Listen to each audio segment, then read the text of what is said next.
essa mesma lógica que você está aplicando para analisar o que a Rússia está fazendo, a gente serve e aplica ela igualzinha, sem tirar nem pôr, para todo o resto do mundo. Uma pergunta, se é assim, você acha que tem mocinhos e vilões nessa história? Dentro da visão realista, a gente não precisa ainda trazer a questão moral. Só que a visão realista não é a única visão que explica o mundo. A sua visão, você acha que tem certo e errado nesse conflito? Tem. Por quê? Porque tem outras nuances que não podem ser descartadas. Quais? Primeiro, existe uma regra, uma lei nas relações internacionais. Talvez a única lei que pare de pé. Os teóricos de relações internacionais viram e falam assim, se tem uma coisa que sustenta o mundo é democracias não entram em guerra com outras democracias. E aí, essa corrida de medo racional, de dilema da segurança, de corrida armamentista, simétrica, que eu descrevi para um lado de cá e que você trouxe do lado de lá, e que são iguais, com democracias elas não existem. Porque isso daí era uma sensação que eu tinha, porque assim, estamos em 2022, cara. Porra, em 2022 a gente está falando de guerra, parece que a sensação é que a sociedade não evoluiu, a humanidade não evoluiu o suficiente para ainda ter esse tipo de problema.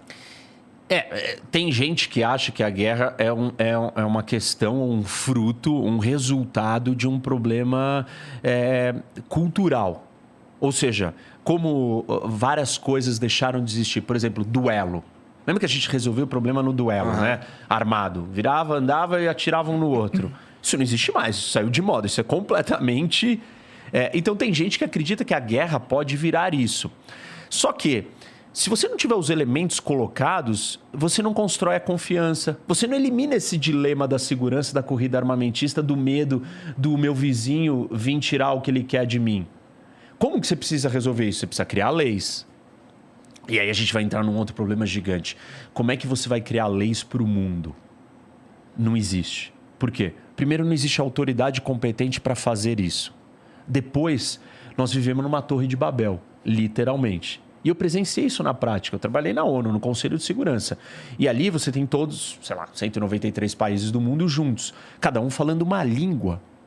A reunião do Conselho de Segurança, que é o órgão mais importante que cuida da guerra e da paz no mundo, você tem os 5 países permanentes e 10 outros rotativos. E numa Quais são mesa, os 5 permanentes? Desculpa. São os 5 que são autorizados a terem bombas atômicas.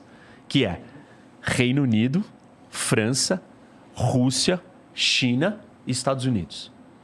Esses países são especiais. Esses daí, eles são autorizados, não quer dizer que os outros países também não metam ao louco de ter bomba atômica também. Os outros têm, mas eles estão violando ou não assinaram o tratado internacional. Existe um tratado que chama Tratado de Não Proliferação de Armas Nucleares.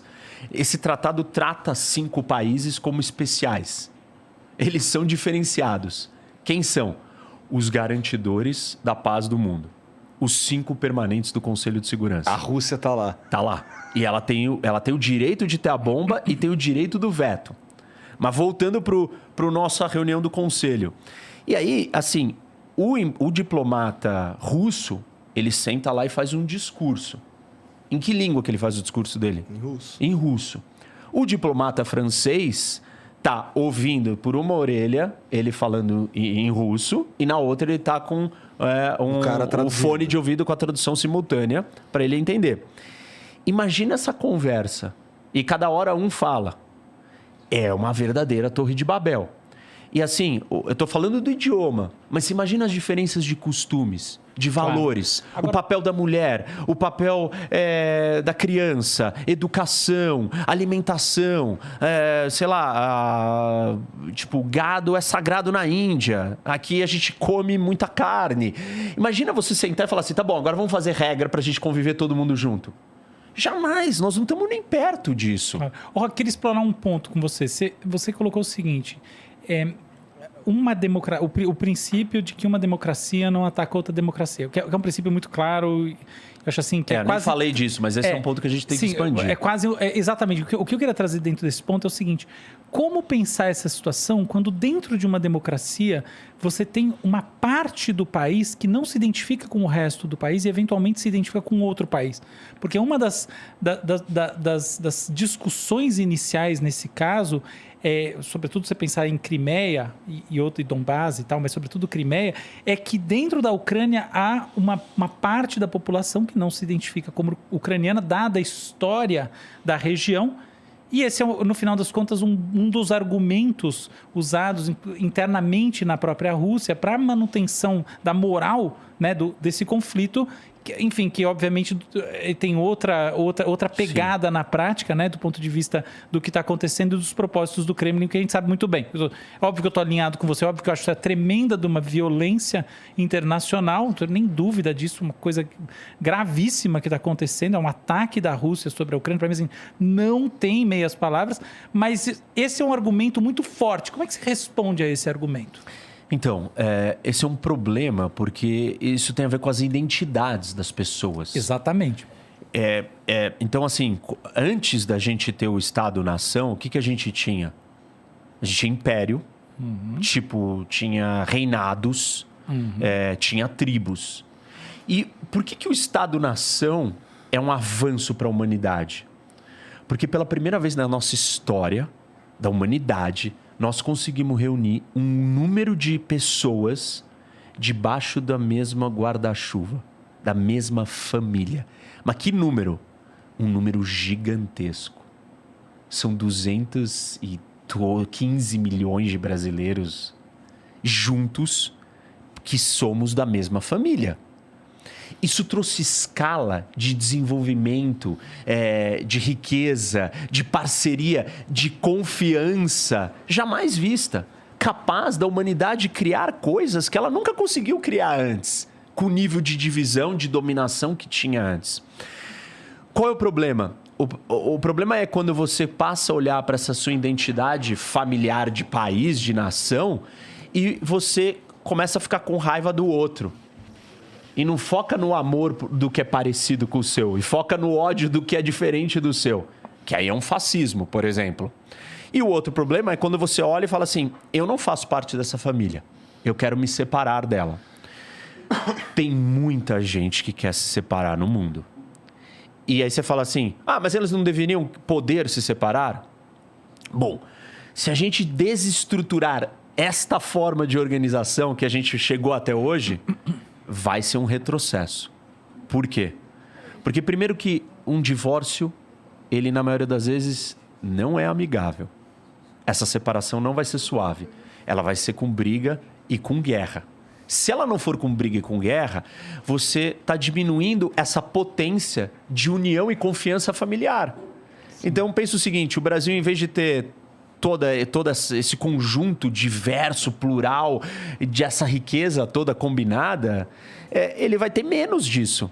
É que o Brasil é um país que tem uma distribuição que é diferente, por exemplo, no caso da Ucrânia, em que você tem regiões, as regiões mais separatistas, que efetivamente têm, do ponto de vista identificatório, de língua e tudo mais... Com a Rússia. Uma associação muito maior com a Rússia. E esse é o argumento difícil, na minha visão, de que a gente tem que trabalhar e responder muito claramente, com muita precisão, porque é como se fosse o nosso calcanhar de Aquiles. Nossa, assim, eu claramente acho essa invasão uma barbárie. Isso aqui é um argumento que a gente tem que responder. A pergunta que eu vou dizer para você é o seguinte, responder isso daí. Todo mundo que disser que quer se separar, nós vamos deixar? Não, mas o problema é que você tem países que têm distribuições étnicas e culturais que não são homogêneas. Então, a questão aqui não é sobre qualquer país, é sobre como a gente olha para um conflito que envolve regiões que são em si separatistas, que tem pessoas que estão, antes de mais nada, lutando para isso e que efetivamente, no final das contas, se tornam joguetes, no caso do Kremlin, para argumentar que a invasão é legítima. Como é que a gente responde a isso? Não tem um argumento moral de defesa disso, mas tem um argumento de funcionamento lógico.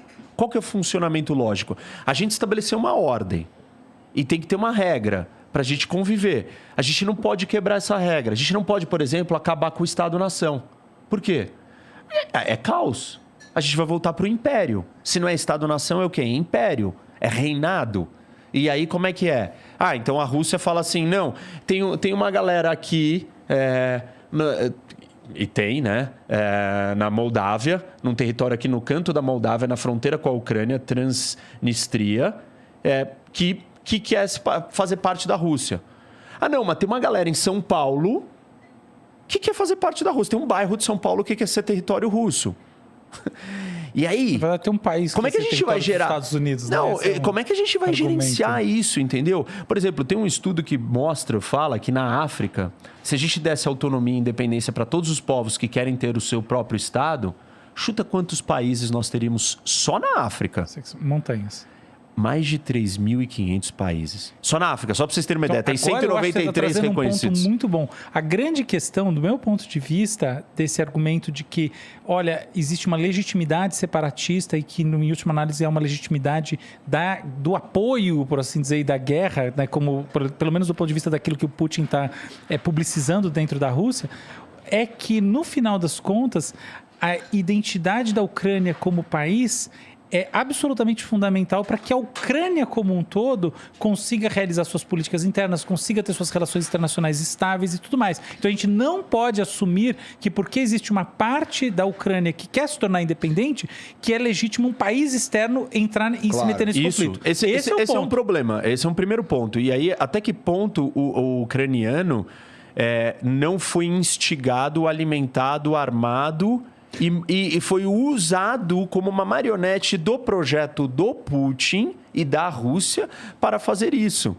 Que serve os interesses de segurança, os interesses expansionistas de recriação do Império Soviético dele, entendeu? Que assim, quando eu falei aqui dos estados do realismo, eu falei de movimentos de Estado. Mas a gente não pode descartar a posição do líder.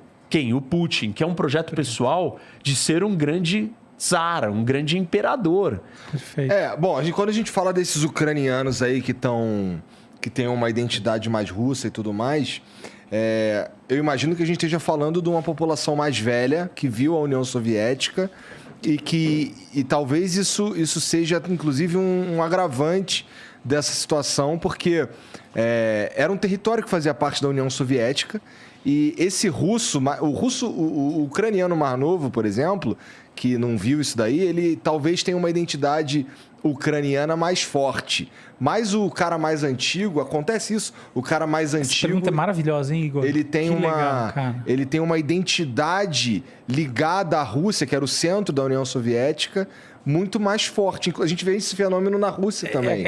Então, mas me lembrou o Adeus Lenin, um filme maravilhoso, recomendo para quem está em casa. Vamos voltar na história um pouco, porque o parte desse argumento que você está trazendo é o argumento do Putin, e eu entendi o porquê você está fazendo isso, obviamente. Hard questions. E é interessante.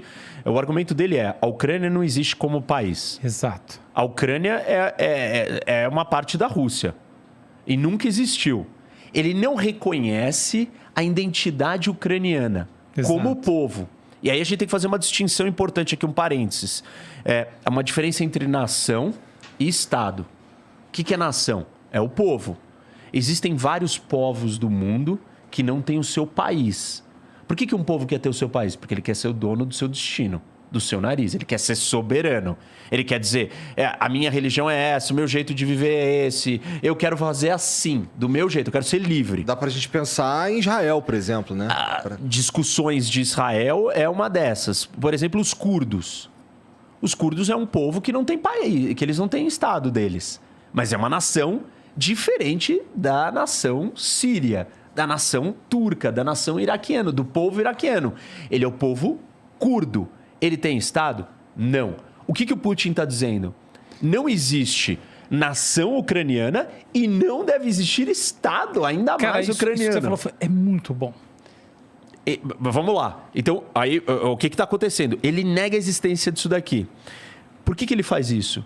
Isso é uma jogada de narrativa, de construção da lógica dele. Vamos ser bem preciso. Os ucranianos e os russos são muito próximos? São povos irmãos. Da onde nasce a ideia do povo russo? Você tinha aqui nessa região um monte de tribos eslavas, caóticas, se matando, guerreando, pequenos principados e tal. Aí vem um cara, né, um reinado, um príncipe daqui, da Escandinávia, da Finlândia, um viking, E ele para aqui.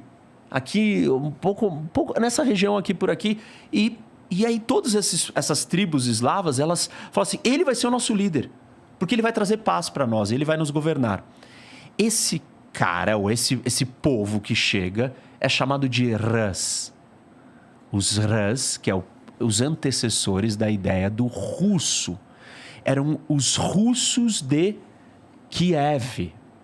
Então, o primeiro russo, originalmente, como identidade de nação, ele é ucraniano. Você que está em casa, hein? Essa história é fantástica. Ele é ucraniano, ele não é russo. E aí, o que começa a acontecer? Eles começam a expandir, a conquistar vários outros principados, tal, traz ordem, prosperidade, começam a descer aqui, começam a ter comércio com essa região do Mar Negro, chegam até aqui, Istambul, na Turquia, aqui está o Império Bizantino. Dali eles pegam o cristianismo ortodoxo, levam... Os padres, monges que levam um idioma novo para ensinar a Bíblia para eles e começa a tomar forma um novo povo aqui, com uma religião própria, com uma língua própria, que é uma mistura entre eslavos e vikings, entre escandinavos e eslavos. E esse povo é o povo russo. Aí chegam os mongóis, invadem isso daqui, destroem tudo, dominam tudo. E esses russos que estão espalhados por esses lugares, Bielorrússia, Ucrânia e um pouco da Rússia, estão subjugados. Começa a surgir um outro príncipe, um príncipe de Moscou, de Moscov, que é um russo daquele mesmo lugar, né, dessa região. E ele vira e fala assim, eu vou desafiar esses mongóis. E ele desafia e ganha. E aí nasce... o povo russo, o Principado de Moscov. Aí é o nascimento da Rússia. E aí o Putin está dizendo o seguinte... Que já é subsequente ao russo da Ucrânia. Depois, é posterior. Exato. Só que aí a Ucrânia desenvolve... tem uma história de 1000 anos de identidade própria, de 1000 anos construindo a sua história. Foi dominada pelo Império Polonês, foi dominado pelo Império da Lituânia... é dominado posteriormente pelo Império Russo, depois pelos soviéticos, é invadido pela Alemanha. Então, assim, esse povo sempre existiu, ponto. Quando que o Estado existiu? Um período muito breve, em 1917, ele existe por um período breve até o Império Russo ir lá e conquistar. E depois é a União Soviética conquistando. E aí você fala assim, da onde vieram esses russos? Parte desses russos que falam que querem ser daqui, eles não eram daqui. Eles eram da onde? Eles eram da Rússia, que vieram para cá.